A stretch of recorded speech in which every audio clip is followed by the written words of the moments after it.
crise de 2008 a remis sur le devant de la scène qu'est-ce qui se passe quand il y a une grande crise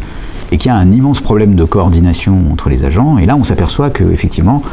un État, qui est un agent d'une taille plus grande que les autres, peut, par la politique budgétaire, résoudre un certain nombre de problèmes de coordination entre les agents, et qu'on peut être aussi dans des situations où la politique monétaire n'arrive plus à assurer le réglage conjoncturel de l'économie,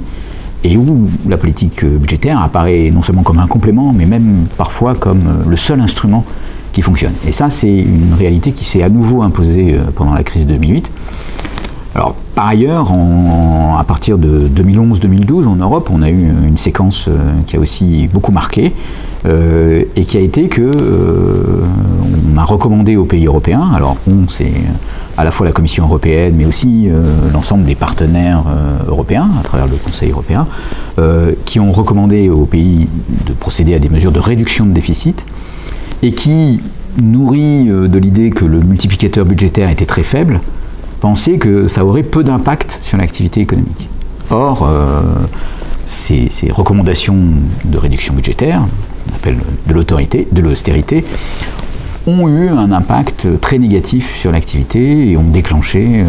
à partir de 2012, une nouvelle récession en Europe. Et donc, on non seulement, disons, été une démonstration assez flagrante que la notion de multiplicateur avait un sens, mais ont aussi montré que si on avait une idéologie trop forte sur le multiplicateur, ça pouvait conduire à des catastrophes économiques, une récession, avec même derrière cette récession un risque d'éclatement de la zone euro qui était accentué par ces politiques austéritaires,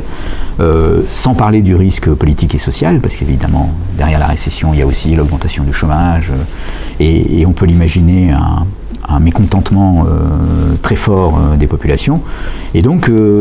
ça a montré l'importance de cette notion de multiplicateur dans la conduite de la politique économique. Ce concept qui avait été négligé, qui avait été enterré, qui avait été revisité pour être dénoncé comme un archaïsme, en fait est réapparu comme quelque chose d'absolument important et nécessaire à la conduite de la politique économique.